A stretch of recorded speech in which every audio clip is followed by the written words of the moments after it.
We got you. I'm PokeKellz. And I'm Electrifying Guy Alex. We're here now with a real Pokemon because how lame would it be if we just skipped a week to talk about our deaths? But seriously, April Fools aside, this week's Pokemon is one of my all-time faves. I'm so excited. Me too, but that doesn't change the fact that it's part sheep, part lighthouse. That's super weird. Yeah, but then it morphs into Chris Hemsworth and that's super tight. No, it doesn't. Whatever, don't rain on my parade. It's Ampharos.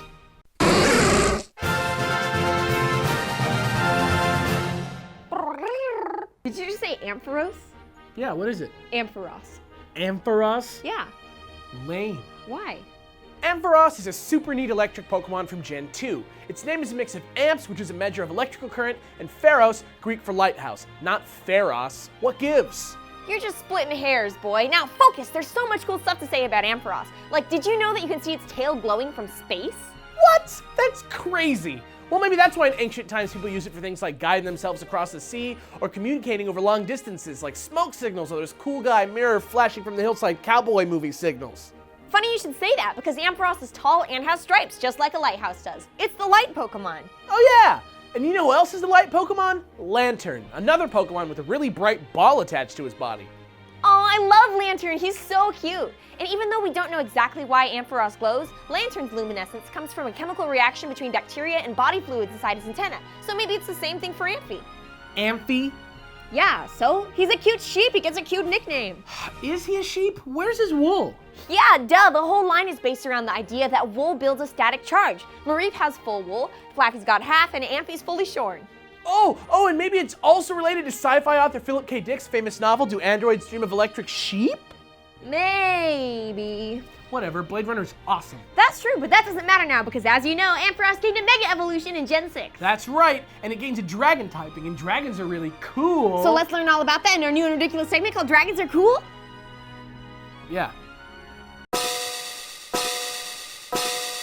Alright, so why the dragon typing? The answer seems to lie in a pun we can't understand because we speak a different language.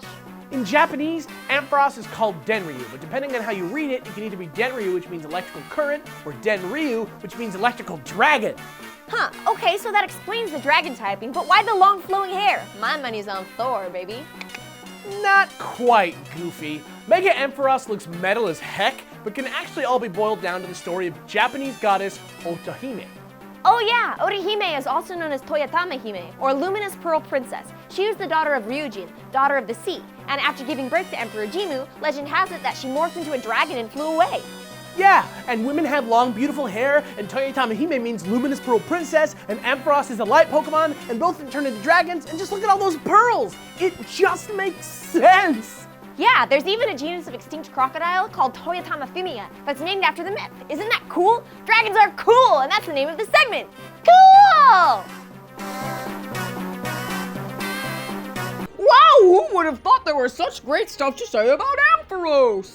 Are you making fun of me? Maybe, but that's neither here nor there because now it's time for some Gen 6 battle strategy. Oh man, come on. April Fools! How is that an April Fool's? Pokemon.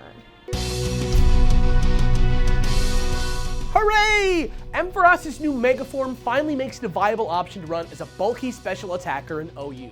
Get a -1 and EV train it in special attack and HP. Even though it gets slower when it Mega Evolves, I love this thing. It has the ability Mold Breaker, which ignores your opponent's abilities. Bye-bye, Multiscale.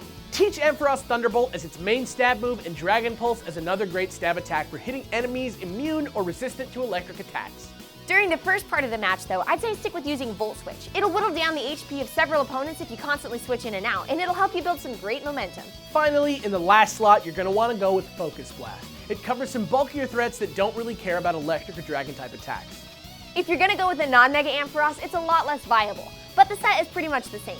First, replace the Ampharosite with a Life Orb to boost your damage output. Second, since he loses the Dragon Stab, replace Dragon Pulse with Signal Beam. It gives him a little bit better type coverage. And that's it. Of course, that's not the only way to train an Ampharos, so as always, here are a few random thoughts. Using Discharge instead of Thunderbolt sacrifices some attack power for a 30% chance of paralysis.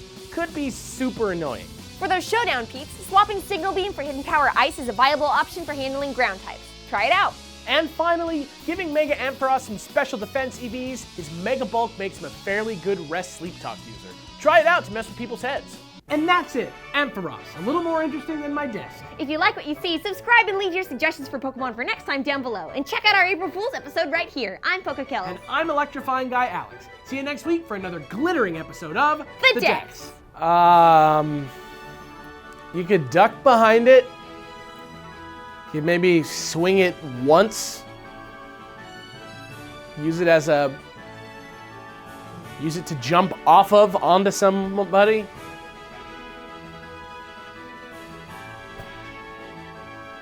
You could buy a gun and keep it inside of it.